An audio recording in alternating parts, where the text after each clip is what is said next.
Adəm əleyhissalama səcdə əmri verildikdə zahirdə sanki bir varlığa əyilmək tələb olunur. Əllamə Təbətəbai deyirdi ki, Adəmə adların öyrədilməsi onun digər varlıqlardan fərqini ortaya qoyur. Bu adlar isə varlığın həqiqətini dərk etmək qabiliyyətidir. Yəni insan varlığı anlaya bilir, şuur sahibidir və özünü dərk edə bilir. Bu səbəbdən səcdə əslində insanın cisminə yox, onun həqiqəti dərk edə bilən şuuruna və Allaha yönələ bilən varlığına idi. Şeytan isə zahiri baxaraq dedi ki, mən oddanam, o isə torpaqdan. Yəni varlığı maddə ilə ölçdü, amma mənanı görmədi. Ayətullah Həsənzadə Amuli deyirdi ki, Allah şeytanı qovmadı, o öz halına uyğun mövqedən düşdü. İrfan baxışında Allah dəyişmir, varlıq nizamı dəyişmir, dəyişən varlığın öz mövqeyidir. Yəni şeytan təkəbbürü seçdi. Bu seçim onu yüksək varlıq halından aşağı saldı. Şeytana möhlət verilməsi və insanı azdırmaq imkanı tanınması haqqında İrfanda qeyd olunur ki, əgər insan yalnız yaxşılığa yönəlmiş bir varlıq olsaydı və qarşısında heç bir alternativ olmasaydı, onun yaxşılığı məcburi olardı. Məcburi yaxşılıq isə dəyər daşımır, çünki orada seçim yoxdur. Seçimin olmadığı yerdə isə nə məsuliyyət var, nə də yüksəliş. Əllamə Təbətəbai Əl-Mizan təfsirində qeyd edirdi ki,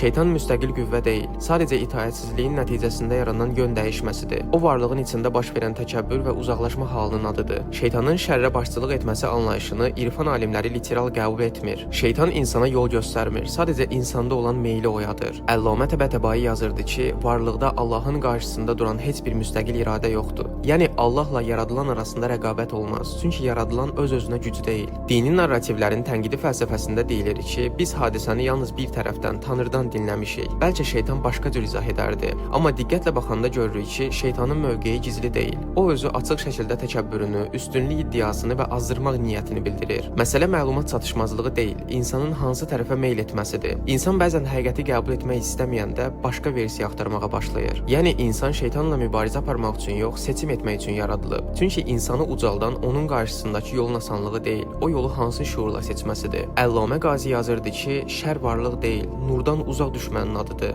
Əllamə Təbətəbai xeyir və şər barədə izah edərkən deyirdi ki, varlıq öz-özlüyündə xeyirdir. Çünki var olmaq Allahdan gəlir və Allahdan gələn şeydə mütləq mənada şər ola bilməz. Məsələn, qaranlıq ayrıca bir varlıq deyil, işığın olmamasıdır. Eyni şəkildə şər də varlığın özündə deyil, onun düzgün istiqamətdən uzaqlaşmasındadır. Şeytanın qovulma məsələsində ən böyük yanlış təsəvvür budur ki, sanki Allah şeytanı müəyyən bir məkandan çıxartdı və onu başqa bir yerə atdı. Halbuki Ayətullah Həsənzadə Amuli yazırdı ki, bu ifadə məqam dəyişikliyidir. Yəni şeytan Allahın yaxınlıq məqamındaydı, amma təkəbbürü seçdiyi üçün o yaxınlıq halını itirdi. Allah heç kəsi özündən uzaqlaşdırmır, çünki Allah hər yerdədir və varlıq onunla bağlıdır. Uzaqlıq və yaxınlıq burada şuur və halla ölçülür. Əllamə Qazi deyirdi ki, insan öz daxilindəki qaranlıqları aradan qaldırdıqca onun varlığı saflaşır və bu saflıq onu mələkut aləminə açır. İnsan mələklərdən üstün olmaq üçün yaradılmayıb. Əgər öz daxilində gizlənmiş həqiqətə çatarsa, artıq müqayisə olunan varlıq olmur, həqiqətin özünə çevrilir. Əllamə Təbətəbai izah edirdi ki, insan öldükdən sonra maddi bədən qalır, amma idrak davam edir və insan başqa bir varlıq səviyyəsinə keçir. Və bu səviyyədə artıq görmə, gözlə yox, şuurla dərk etmə formasında olur. Şəhid Mürtəza Mütərri yazırdı ki, insanın gördüyü şey həmişə obyektiv həqiqətin tam forması deyil, onun qəbul edə bildiyi formasıdır. Quranda iblis haqqında danışılır, amma İrfan alimləri deyir ki, şeytan da fiziki obraz deyil, daha çox insanın daxilində meyl və vəsvəsəni təmsil edən bir varlıq səviyyəsidir. Bəzi hallarda insan formasında da görünə bilər, amma bu da onun həqiqi mahiyyəti deyil, təcəlli formasıdır. Əllamə Qazi deyirdi ki, insan bu dünyada öz daxilini necə formalaşdırırsa, ölüm sonrası aləmdə onu o şəkildə qarşılayır. Son olaraq Ayətullah Behzət ağa çox sadə cümlə ilə xülasə edir. İnsan o dünyaya özü ilə gedir. Yəni orada xarici görüntü dəyişmir, dəyişən insanın öz halıdır.